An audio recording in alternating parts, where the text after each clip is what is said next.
It was a cool autumn night in Chiba, Japan, October 26th, 1991. The air was quiet, the streets mostly empty, and four schoolgirls, full of post-exam energy, had gathered at the home of their friend, Nana Sakuma.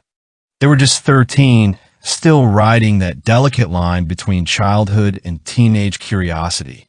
Nana's mother was working a night shift, and her elderly grandmother had gone to bed early.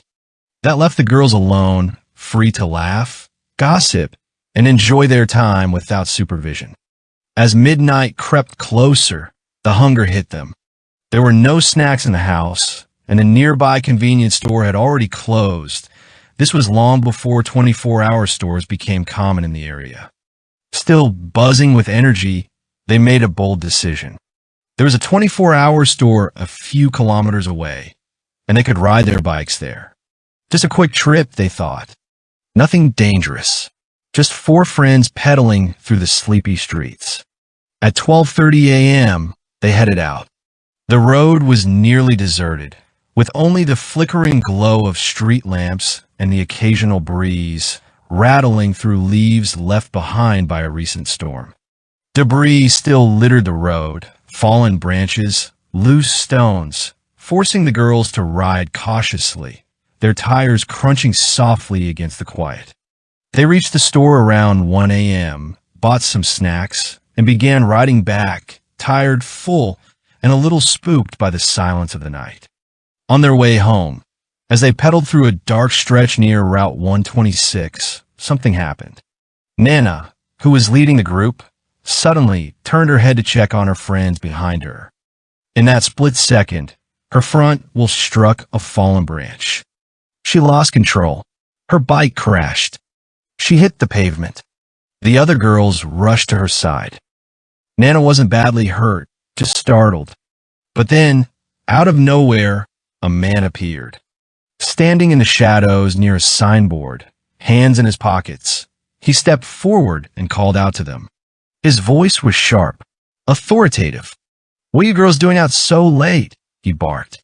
Dressed casually, but speaking like someone in charge, he said he was a security guard. And just like that, the night turned from silly adventure to something else entirely. Something no one could explain. The city of Chiba slept peacefully that night, unaware that something unthinkable had just happened. Tucked away southeast of Tokyo, Chiba wasn't known for crime or chaos. It was a place of quiet neighborhoods, fishing ports, and working families. Nothing ever really happened there until that night. After Nana was led away by the man who claimed to be a local security guard, her three friends stood frozen for a moment, uncertain. He had told them to go home. He said Nana would be fine, and they believed him. Why wouldn't they? They were just children conditioned to obey authority, even false authority. Shaken but obedient, the girls returned to Nana's house. The lights were still off. Her grandmother, elderly and deep in sleep, hadn't heard a thing. They didn't knock. They didn't ring the bell. It was late, past 2 a.m. by then, and they didn't want to wake her or get in trouble. So they waited outside. Surely Nana would come back soon. She'd just gone to explain herself, like the man said. Maybe she was getting a warning. Maybe he was making her promise not to sneak out again. That's all it was, wasn't it? Minutes turned to half an hour. Half an hour into nearly 2. The night grew colder. Their snacks sat untouched. Their whispers turned into silence. The unease grew louder than their thoughts. Still, they waited, but Nana never returned. At around 3 a.m., something shifted. One of the girls finally spoke the words they were all too afraid to say. What if something happened to her? The question hit like a punch to the chest. Because deep down they knew the man wasn't coming back, and neither was Nana. But they didn't scream. They didn't call for help. They didn't run to the neighbors or flag down a passing car. They were scared, not just of what might have happened, but of getting in trouble. They were 13. Kids don't always act with logic. They act with fear. Then, like fate stepped in, 2 older boys from school happened to pass by.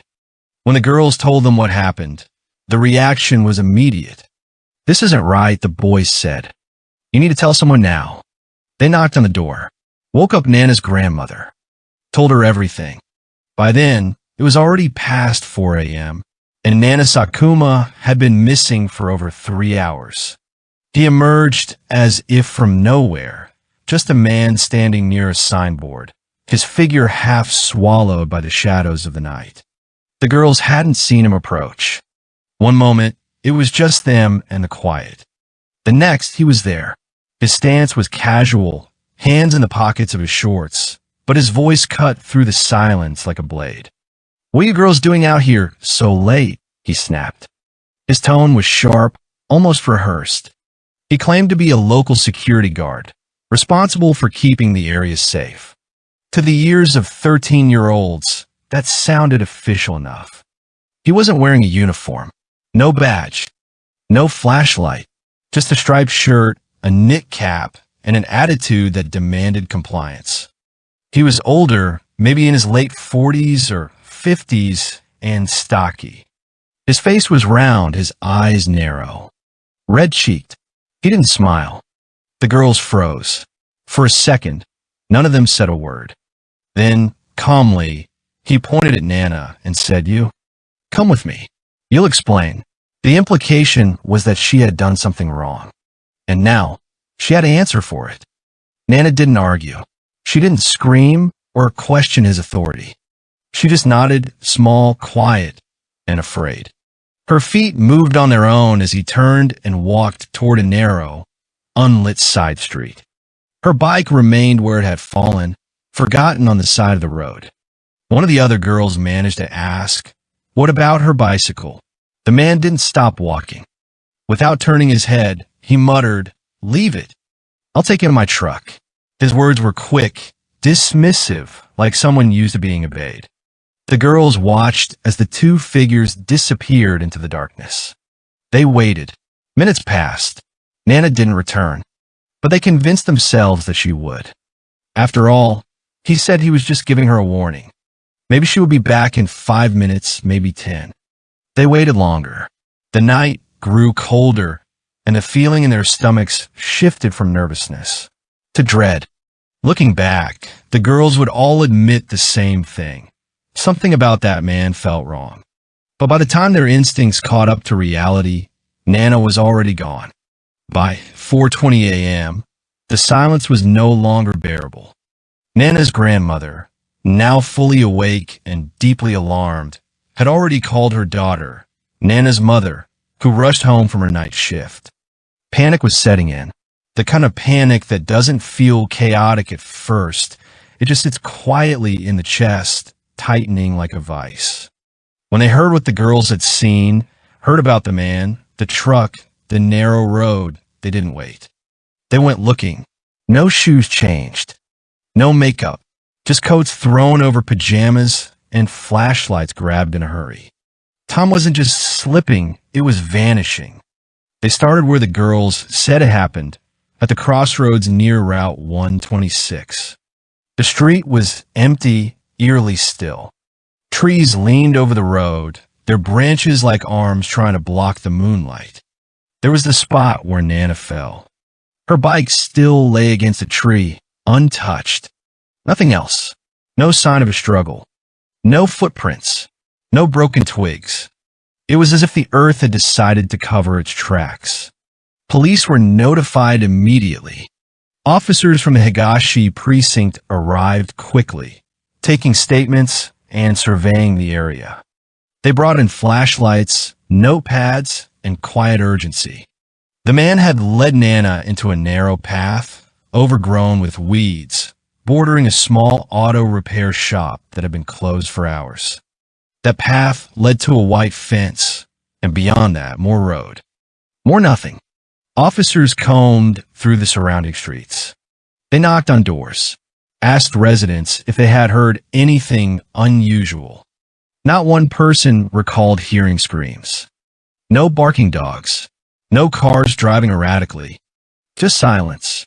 A complete, unsettling void. There are no cameras in the area. This was 1991, after all. No surveillance footage. No GPS. Just memory and instinct. The kind that fades with each passing minute. They searched the nearby repair shop. Locked. Dark. No signs of forced entry. They followed the road towards Sendai, a nearby residential area. But again, nothing. No sign of Nana. No sign of the man. No voices. No answers. It was as if the moment she disappeared, the world simply closed in behind her. No echoes. No trail. Just a girl swallowed by the night. The man's face remained a mystery, but the memory of his presence was burned into the minds of the three girls. He was short, around 5 feet 1 inch, and broad-shouldered, with a round, flushed face and narrow eyes. He wore a long-sleeved striped shirt, loose-fitting dark shorts, and a knit cap pulled low over his forehead. His hands, the girls remembered, were mostly kept deep in his pockets. He never raised his voice more than necessary. Just firm, confident, like he belonged there. When police heard the description, they brought in a sketch artist. The result was a simple black and white image, a thick-set middle-aged man, expression unreadable. Copies of the sketch were printed by the hundreds, pasted on utility poles, train station walls, and shop fronts across Chiba. Next to the man's face was Nana's, just 13, with soft features and a small beauty mark on her left eye. Her image looked too innocent to be real, like someone pulled from a school yearbook. Below the images, the word missing stood in bold letters. Calls started trickling in. A few witnesses stepped forward. One said he had seen a girl matching Nana's description walking with 2 men near a crossroad, about 260 meters from where she was last seen. Another claimed to have seen a girl and a man strolling through a residential area near Sendai at around 4 a.m. They weren't running. They weren't struggling, just walking like it was any other morning. But none of the witnesses could give a clear view of the man's face. It was dark. The girl wore a school uniform, but her features weren't clearly visible. The details blurred as soon as they were spoken aloud. Every potential lead led to a dead end. None of the descriptions matched anyone in the area. Police checked local businesses, reviewed any staff who fit the profile, visited apartment buildings near the path the man had taken. But the man had no name, no job, no known address. He existed only in the memories of 3 terrified girls, and even those memories were starting to fade. And in the center of it all was the question no one could answer. Who was he? A local pretending to be a security guard? A drifter? A man passing through? The possibilities only grew while the facts stood still. The stranger had no name, and Nana had no trace. As days turned into weeks, and weeks into months, the silence around Nana's disappearance only grew louder. With no suspect, no camera footage, no DNA, and no ransom demands, the case became a vacuum, one that begged to be filled. And so, the theories began. Some were grounded in logic. Others bordered on the unbelievable. But all of them had one thing in common. They were born from desperation. One of the earliest theories was that the man was a truck driver passing through. Witnesses had mentioned he used the word truck when talking about Nana's bicycle. Not bike, not car, but truck. That detail stuck. Some believed he had parked nearby, maybe hidden off the road to rest or smoke, and came across the girls purely by chance. Perhaps he saw an opportunity. Perhaps he acted on impulse. If he had a truck, he could have taken Nana far from Chiba before dawn ever broke. Others thought he was a local drifter, someone who lived off the grid, a man without a past or a paper trail. Maybe he roamed the area at night, hiding in plain sight. His knowledge of local rules, like the law about minors being out past 11 p.m., seemed oddly specific, like someone who had studied how to pretend to be an authority figure. And then came the theory that changed everything, the one people whispered but were afraid to believe. that Nana Sakuma had been taken by foreign agents, specifically North Korean operatives. It sounded like a conspiracy theory until you look closer. In the 1970s and 80s, North Korea had been accused of abducting Japanese citizens, often teenagers, to train spies in Japanese language and culture. Some were taken off beaches, some off streets, and many were never seen again.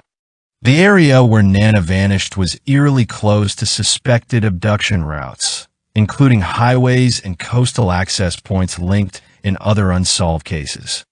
The man's strange behavior, his rigid knowledge of Japanese law, and his complete disappearance afterward only added fuel to the theory. Could he have been one of them? But for all the talk, there was no evidence. No tire tracks, no foreign fingerprints, no intelligence leaks, just silence, shadows, and a map full of unconnected dots. Like the theories themselves, the truth remained just out of reach, always present, always shifting, but never solid enough to grasp. And the worst part? As time passed, even the wildest theories started to feel more plausible than the silence. The world moved on, but Nana's mother couldn't. Legally, the case had reached its limit. In 2006, 15 years after Nana disappeared, the statute of limitations quietly expired. That meant no charges could be filed, even if the man responsible suddenly appeared. To the system, the case was over. A cold file, just another unsolved crime. But for Nana's mother, it was anything but over. She never left the apartment they had shared, even after all those years. She still paid the rent, still returned there regularly, though no one lived in it anymore. Inside, the home had become something between a shrine and a time capsule. The curtains were still the same. The furniture remained untouched. Every visit, she would open the windows to let the air breathe, turn on the lights, as if her daughter might walk through the door at any moment. Sometimes she would sit in silence, just listening to the room, hoping it might echo back with a sign. People said it was time to let go, but they didn't understand. How could they? Letting go of a memory is one thing. Letting go of a child with no goodbye, no grave, no final truth, that's something no parent should be asked to do. And so, she chose to wait, to hope, not blindly, but deliberately. Hope became her ritual, her resistance against the silence. She often visited a nearby temple, Tokoin, a centuries-old sanctuary tucked in the heart of Chiba. There, she would light incense and pray, not for revenge or even answers, but for her daughter's peace. Or, if the universe would allow it, her return. There are no more press conferences, no new witness statements, no new theories. Just time and a mother's stubborn love. Some nights, she dreamed of Nana, not as a 13-year-old, but as a grown woman. Alive, changed, maybe scarred, but still breathing. In the dream, she didn't say much. She just came home. That was enough. And every time her mother woke up, she turned toward the door just in case. Nana Sakuma's story is not just about a girl who vanished on a quiet night. It's about the fragile space between safety and danger, the blurry edge where childhood ends and the world begins to show its teeth. It's about the kind of evil that doesn't kick down your door, but instead leans in gently, speaks with authority, and tells you it's okay to follow. In the years since her disappearance, people have questioned everything. Some asked why she went with a stranger, why the other girls didn't stop it, why no one screamed, why they didn't run. But the truth is, they were just children, 13 years old, caught in a moment they couldn't understand, facing a figure who sounded like every adult they'd been taught to obey. Some still blame Nana for being too trusting, too polite, too quiet. But blaming a child for the actions of an adult is a failure in itself. What happened to her wasn't about choice. It was about vulnerability, and someone saw it, and used it. Her story became a lesson, a painful one. It taught parents across Japan to talk to their children about strangers, not the kind with wild eyes and dark alleyways, but the ones who speak calmly, who know the law, who look like someone who belongs. It reminded a nation that danger doesn't always look dangerous. And yet, for all that was learned, Nana never came home. She became a ghost in her own story, a symbol, a cautionary tale, but she was more than that. She was a daughter, a friend, a girl who loved television, who laughed too loudly with her classmates, who simply wanted snacks on a Friday night. Her name should have been known for her dreams, not for her absence. We still don't know what happened to her. Maybe we never will. But what we do know, what we must carry forward, is this. Disappearances don't just steal people. They steal futures. They steal answers. And in doing so, they steal peace. So if there is one thing to remember from this story, let it be this. Evil doesn't always wear a mask. Sometimes it wears a uniform. Sometimes it smiles. And sometimes it waits at the edge of a quiet street, just beyond the flicker of a street lamp.